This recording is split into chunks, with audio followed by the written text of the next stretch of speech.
आज पूरा देश शुभ है, आज पूरे देश में रोष है, आज पूरा देश शोकाकुल है। भारत चीन सीमा पर, भारत के क्षेत्र के अंदर तथाकथित तौर से चीन की सेना के द्वारा हमारे उच्च सैन्य अधिकारियों और हमारे बहादुर और जाबाज जवानों के हताहत होने की खबरों ने पूरे देश को गंभीर पीड़ा के माहौल, गमगीन माहौल हमारे देश के अंदर दिया है। वाकई में हुआ क्या, स्थिति है क्या? क्या चीनी सेना ने हमला बोलकर हमारे उच्च सैन्य अधिकारियों और हमारे बहादुर और जाबाज सैनिकों को हताहत किया है?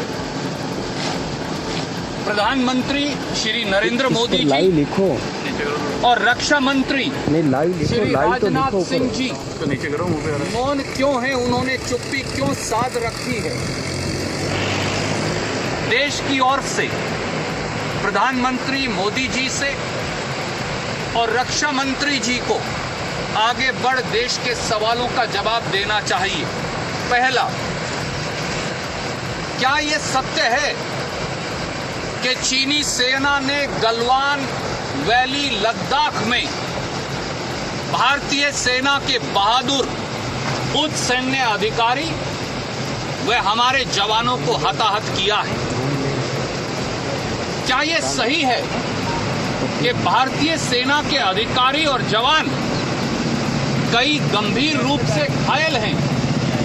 अगर ये सही है तो प्रधानमंत्री और रक्षा मंत्री जी ने चुप्पी क्यों साध रखी है? वो देश से ये बात साझा करने से कतरा क्यों रहे हैं?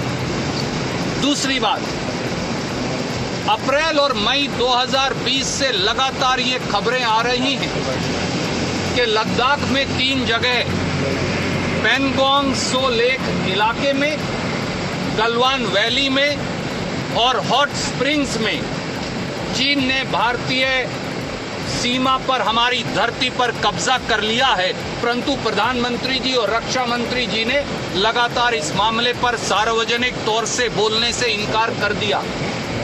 प्रधानमंत्री जी, रक्षा मंत्री जी, क्या आज आप देश को सामने आकर बताएंगे कि क्या ये बात सही है कि चीन ने 3 जगह भारत की सरजमीं पर कब्जा कर लिया है? अगर हाँ तो जवाब दीजिए और अगर ना तो भी जवाब दीजिए। तीसरी बात, तथाकथित तरीके से अगर ये वाकया कल रात को हुआ जिसमें हमारे सैनिक वीर गति को प्राप्त हुए, तो इस मामले को कल रात से आज 12:52 दोपहर तक सार्वजनिक क्यों नहीं किया गया? और वो बयान जो आर्मी के हवाले से टीवी चैनल्स पर दिखाया जा रहा है 12:52 का, उसे 16 मिनट बाद 1:08 पर क्यों बदल दिया गया?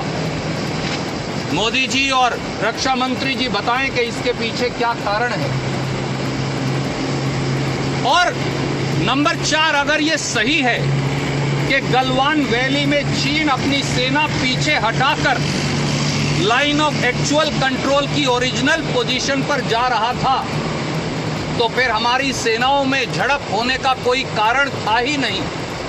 तो ऐसे में हमारी सेना के उच्च सैन्य अधिकारी और सैनिक वीर गति को कैसे और किस परिस्थिति में वीर गति को प्राप्त हुए, इसके बारे में आगे बढ़कर प्रधानमंत्री और रक्षा मंत्री देश को बताएं। और 5वीं और आखिरी सवाल देश का, प्रधानमंत्री जी देश को ये भी बताएं कि ऐसे समय में जब राष्ट्रीय सुरक्षा और हमारी भूभागीय अखंडता दोनों को लगता है कि चीन के द्वारा चुनौती दी जा रही है, जैसा खबरों से लग रहा है, तो इस गंभीर स्थिति से निपटने और राष्ट्रीय सुरक्षा और देश की भूभागीय अखंडता की रक्षा करने के बारे प्रधानमंत्री और भाजपा सरकार की नीति क्या है? भारतीय राष्ट्रीय कांग्रेस की ओर से मैं ये कहूंगा कि देश की सुरक्षा और देश की अखंडता को लेकर पूरा देश 130 करोड़ लोग एकत्रित हैं, इकट्ठे हैं और उनमें कहीं शक शुबा की जरूरत नहीं। पर सरकारें, खास तौर से चुनी हुई सरकारें, गोपनीयता के आधार पर, सीक्रेसी के आधार पर नहीं चल सकती और इसलिए प्रधानमंत्री और रक्षा मंत्री सामने आकर देश को पूरी बात बताएं, देश को विश्वास में लें और पूरी बात देश से साझा करें। धन्यवाद। विदेश नीति की बड़ी विफलता माने कि पड़ोसी देशों से रिलेशन अच्छे, मुझे लगता है कि इससे अधिक आज की इस विकट परिस्थिति में जब देश के ऊपर संकट की स्थिति है और कुछ कहना उचित नहीं होगा। धन्यवाद। Sir, petrol